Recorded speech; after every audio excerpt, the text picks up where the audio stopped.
Hai, kembali lagi bersama saya.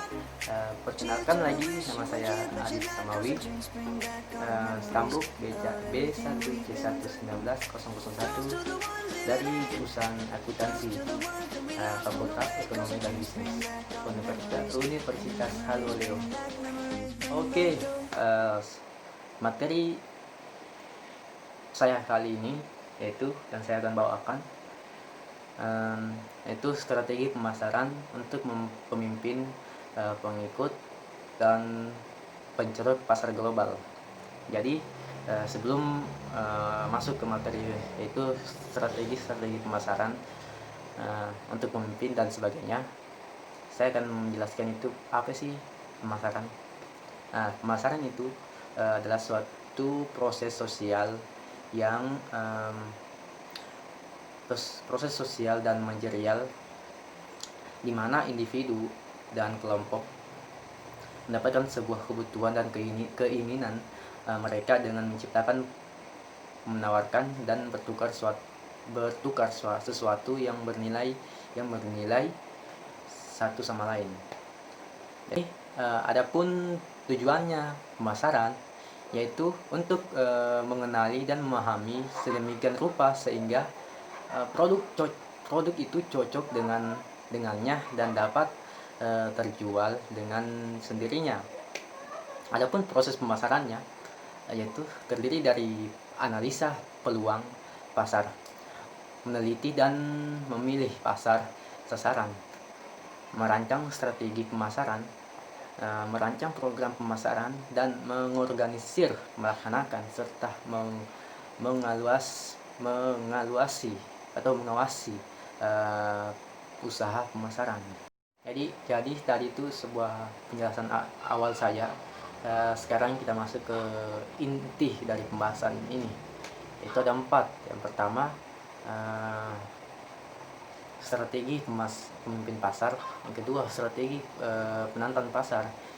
Dan ketiga yaitu strategi pengikut pasar, dan terakhir strategi penceruk pasar global.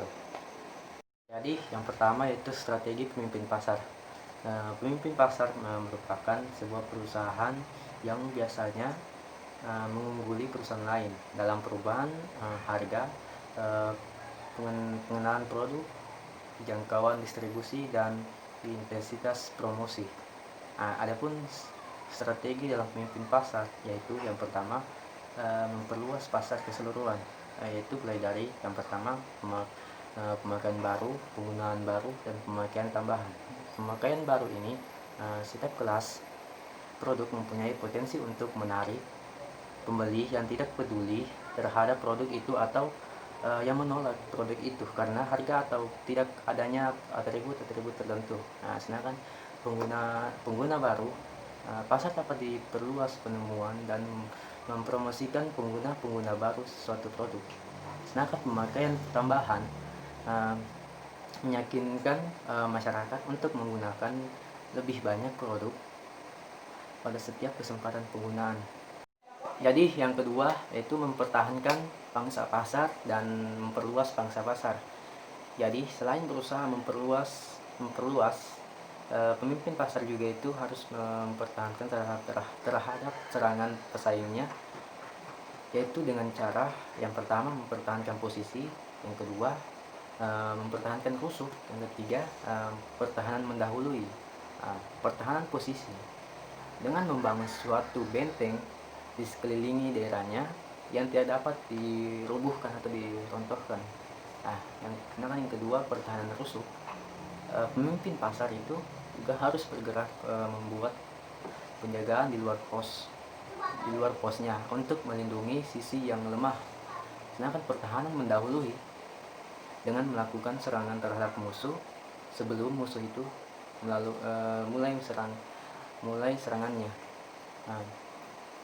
Pemimpin pasar juga dapat mengembangkan profitabilitas mereka melalui peningkatan pangsa pasar mereka.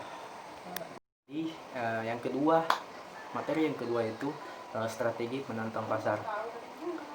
Penantang pasar itu merupakan perusahaan yang secara agresif mencoba memperluas pangsa-pangsanya dengan menyerang pemimpin perusahaan kecil lainnya.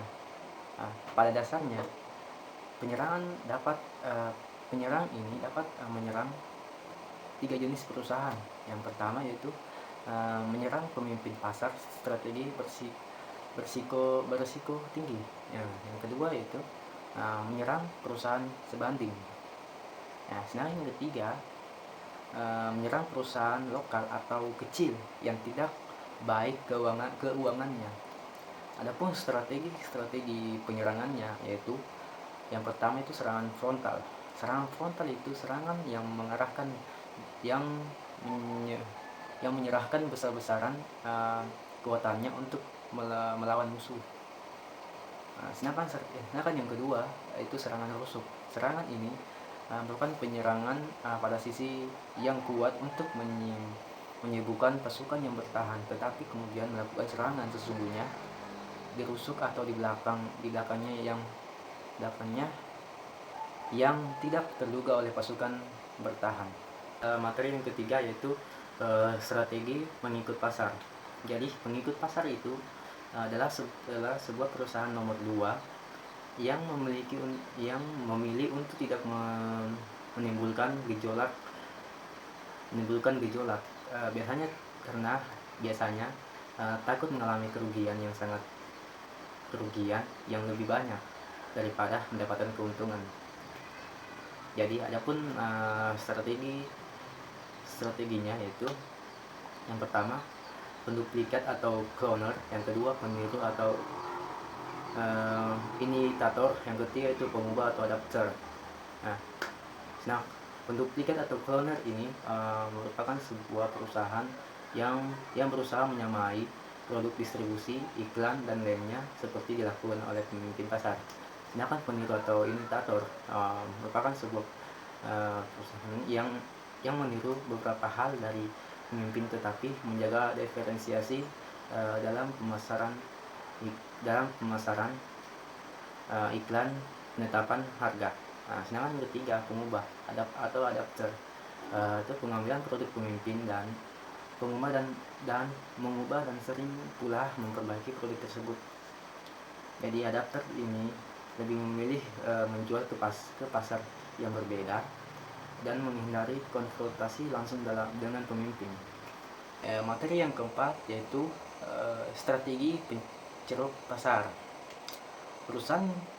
Perusahaan lebih kecil umumnya menghindari pesaing melawan perusahaan lebih besar dengan mengarah kepada pasar kecil yang tidak menarik perusahaan besar. Adapun karakteristik ceruk yang ideal yaitu ceruk merupakan suatu ukuran dan daya beli yang cukup untuk mendapatkan keuntungan. Sedangkan yang kedua, ceruk itu mempunyai potensi pertumbuhan, dan yang terakhir yaitu ceruk tidak mencari pesaing utama.